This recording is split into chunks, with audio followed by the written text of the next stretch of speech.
नमस्कार दोस्तों, मैं हूं हेमंत वी भट्ट, आपका सेवक। दोस्तों, मेरी ओर से और योर चैनल की ओर से आप सभी दर्शक मित्रों को जन्माष्टमी की बहुत सारी, ढेर सारी बधाइयाँ और शुभकामनाएं।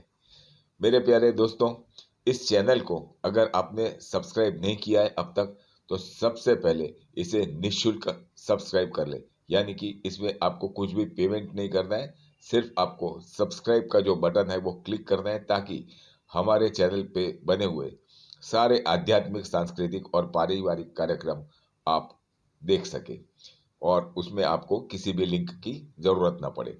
दोस्तों, और आज के हमारे जो इस कार्यक्रम के खास मेहमान हैं, उन्हें तो आप जानते ही हैं, लेकिन फिर भी जो लोग नए आए हैं उनके लिए मैं एक बार हमारे आज के जो मेहमान हैं उनका परिचय दे देता हूं।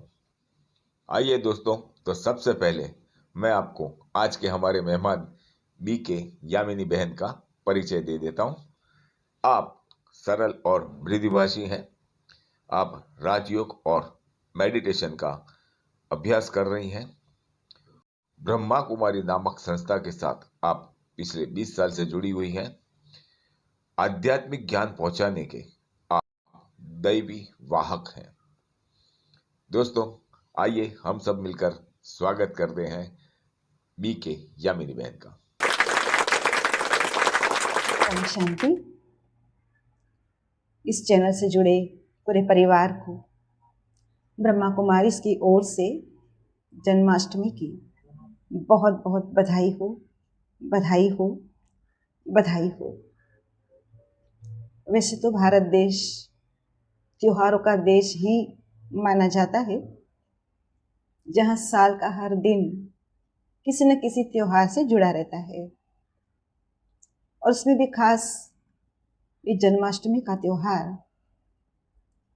एक ऐसा अलौकिक त्योहार है जो जीवन में खुशी ला देता है, उमंग उत्साह भर देता है, प्रसन्नता छलक जाती है।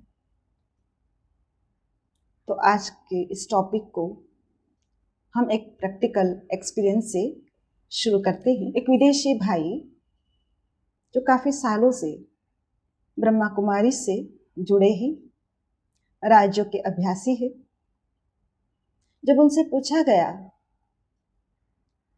कि आप इस पथ के राही कैसे बने,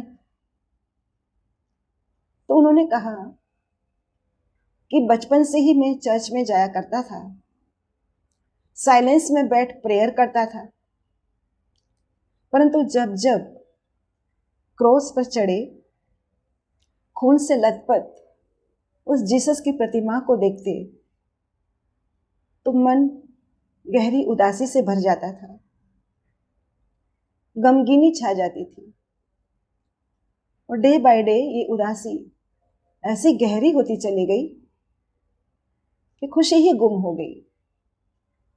और जब मैं भारत आया, कृष्ण की प्रतिमा को देखा, तो मुझे बड़ा वंडर लगा कि इनके देव इतने हर्षित हो सकते हैं, इतने खुश रह सकते हैं। और जब ब्रह्मा कुमारी में आया तो मुझे बताया गया कि सिर्फ कृष्ण ही नहीं, लेकिन आपका जीवन भी ऐसे ही खुशहाल हो सकता है। और तब से मैं इस पथ पर चल रहा हूँ। तो जन्माष्टमी एक ऐसा त्योहार है जो सिर्फ भारत में ही नहीं, लेकिन विदेशों में भी स्थान स्थान पर कृष्ण लीला की झांकियां बनाते हैं, धूमधाम से सजाते हैं, कहानियां सुनते हैं, कथाएं सुनते हैं, और दर्शन करके लोग अपने को धन्य समझते हैं।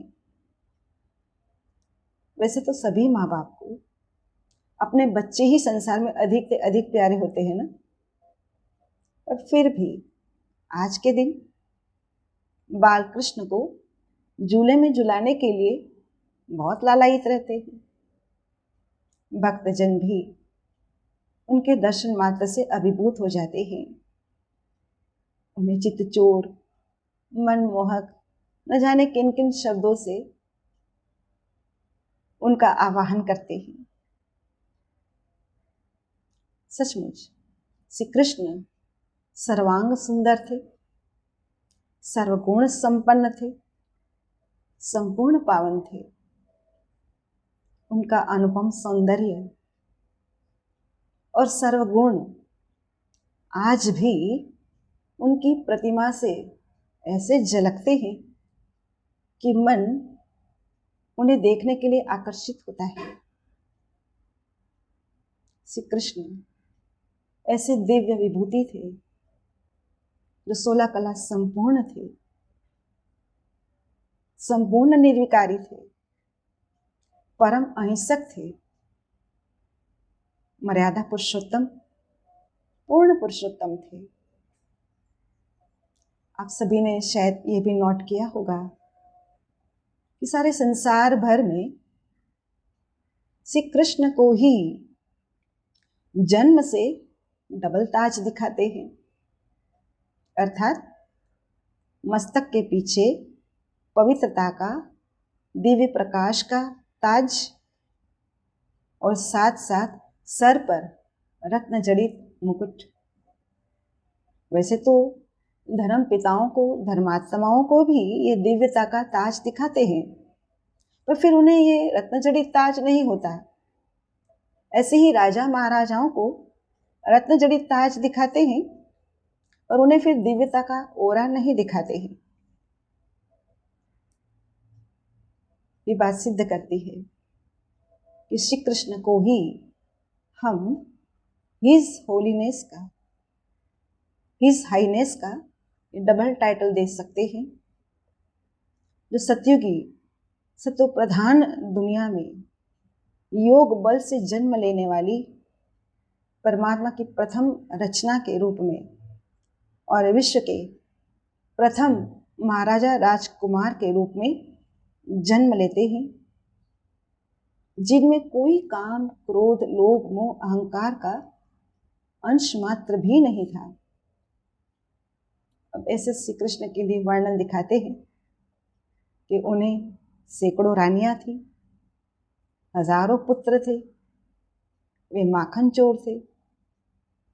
पर अब वक्त आ चुका है कि इन स्थूल कहानियों के पीछे छिपे उन आध्यात्मिक रहस्य को हम समझे, कृष्ण को सत्य ज्ञान के दिव्य नेत्र से, दिव्य बुद्धि से समझने की कोशिश करें।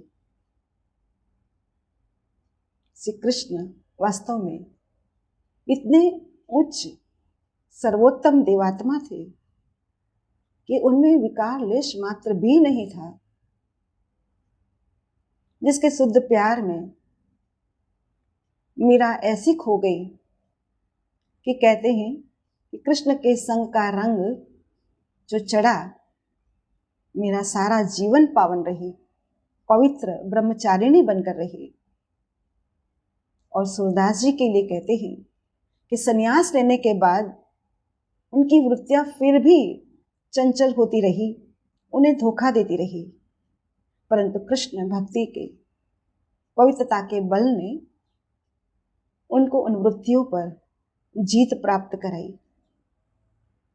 अब भक्ति में जिसके नाम मात्र लेने से, स्मरण करने से ही हमारे विकार समाप्त हो जाते हैं, वो भला ऐसे पतित अपवित्र कार्य कैसे कर सकते हैं? तो इनके ऊपर अब सोचने की आवश्यकता है। दूसरा ये भी बताते हैं कि श्री कृष्ण द्वापर में आए, महाभारत युद्ध हुआ, जिसके फलस्वरूप आसुरी दुनिया का विनाश हुआ, अधर्म का विनाश हुआ और एक सत्य धर्म की, स्वर्ग की स्थापना हुई। पर आज तो हम क्या देखते हैं, द्वापर के बाद तो और ही घोर कलयुग आ गया। पाप कर्म, भ्रष्टाचार अपनी चरम सीमा पर है। तो क्या ये जो महाभारत युद्ध किया, इतनी खून की नदियां बही, क्या उसका परिणाम ऐसा हो सकता है? क्या सारी मेहनत व्यर्थ गई? अच्छा, दूसरी सोचने वाली बात यह भी है कि दुष्ट कर्म करने वाले, पाप कर्म करने वाले कंस, जरासंगी, शिशुपाल जैसे भी उनके साथ थे, उनके साथ उठते बैठते, बातचीत करते, उन्हें देखते थे। और भक्ति में कहते हैं कि उनकी एक झलक पाने के लिए भक्तों को नवधा भक्ति करनी पड़ती है, साधु सन्यासियों को घोर तपस्या करनी पड़ती है। और अगर उस समय ऐसे दुष्ट व्यक्तित्व थे, पाप भ्रष्टाचार था, तो फिर आज की कलयुगी दुनिया को हम नर्क क्यों कहें सिर्फ? परंतु सत्य तो ये है कि श्री कृष्ण की सतो प्रधान दुनिया में ऐसे कोई दुष्ट व्यक्ति नहीं थे, न तत्व ही तमो प्रधान थे, क्योंकि वास्तव में श्री कृष्ण का जन्म द्वापर में नहीं, लेकिन सत्युग के आदिकाल में होता है। दूसरे शब्दों में, इस कलयुगी घोर अंधियारी अज्ञान रात के बाद श्री कृष्ण का जन्म होता है, और इसीलिए उनका जन्म आधी रात को 12 बजे दिखाया गया है। और इनके जन्म के बाद फिर से इस सृष्टि रंगमंच पर नई सत्युगी सतो प्रधान दुनिया का आगमन होगा। वैसे तो हम सभी के दिल की चाहना रहती है ना कि कृष्ण जैसा पति मिले, कृष्ण जैसा बच्चा मिले, कृष्ण जैसा भाई मिले। तो क्या सिर्फ कृष्ण के चरित्र गान करने से, उनकी कथाएं सुनने से, बाल लीलाओं को सुनने से, वर्णन करने से, या उसके नाम पर चलो व्रत करने से भी क्या हम उनके जैसे पावन बन जाएंगे? क्या ऐसे पावन संगी साथी को हम अपना लाइफ पार्टनर बना सकेंगे, या अपना बच्चा बना सकेंगे? या फिर हमें उनके समान पावन बनना पड़ेगा, अपने चरित्र को सुधारना पड़ेगा? सोचिए जरा। जरूर हमें भी अगर उनके साथ रहना है, उनको अपने जीवन का हिस्सा बनाना है, तो अपने भीतर ये परिवर्तन तो लाना ही पड़ेगा। श्री कृष्ण ने भी तो सत्युग के पहले अपने पूर्व जन्म में ब्रह्मा के रूप में एक कठिन तपस्या की, राजयोग का अभ्यास किया और अपने आप को संपूर्ण पावन बनाया परमात्मा के कहने पर। और इसीलिए आज next to God Lord Krishna के रूप में उनका गायन पूजन हम देख रहे हैं। तो वर्तमान वही समय चल रहा है जब कलयुग का अंत और सत्युग के आदिकाल का ये बीच का संधि का संगम का समय चल रहा है, जबकि स्वयं कल्याणकारी परमपिता परमात्मा निराकार शिव इस धरा पर अवतरित हो चुके हैं, सच्चा गीता ज्ञान दे रहे हैं, राजयोग की शिक्षा देकर हमारे अंदर बल भरकर हमें विकारों से मुक्ति दिला रहे हैं, पावन बना रहे हैं। और इसी का यादगार कहानियों में गोवर्धन पर्वत को उठाते हुए दिखाते हैं, और साथ साथ गोप गोपिकाएं भी अपनी उंगली का सहयोग देते हैं। वास्तव में उंगली के 3 हिस्से हैं। जो सहयोग का यादगार है कि इस समय परमात्मा इस धरा पर अवतरित हो चुके हैं, हम सभी उस पिता की संतान हैं, और वो जो ये महान परिवर्तन का कार्य आरंभ कर चुके हैं, उसमें अगर हम अपने मन वचन कर्म का सहयोग देते हैं, तन मन धन का सहयोग देते हैं, या फिर समय श्वास संकल्प का सहयोग देते हैं, तो उसका रिटर्न परमात्मा शिव हमें भी कृष्ण समान संपूर्ण पावन बनाकर उस कृष्णपुरी का अधिकारी बना देता है, जहाँ सिर्फ हम कृष्ण को देखते ही नहीं हैं, परंतु उसके साथ रास करने का, उसके जैसे पति को प्राप्त करने का, उसका कृष्ण जैसे पुत्र को प्राप्त करने का सौभाग्य उस भाग्य विधाता के द्वारा हम प्राप्त कर सकते हैं। तो आज के इस पर्व पर सिर्फ जन्माष्टमी की बधाई ही नहीं, कृष्ण चरित्र का गान ही नहीं, पर खुद उनके जैसे चरित्रवान बन जाएं, उस परिवर्तन की ओर हम भी एक कदम उठाएं। इसके लिए आप सभी को बहुत बहुत शुभकामनाएं और फिर से बधाई हो, बधाई हो। धन्यवाद। ओम शांति। ओम शांति। आपको भी बहुत बहुत बधाई हो, बधाई हो, बधाई हो इस जन्माष्टमी के अवसर की।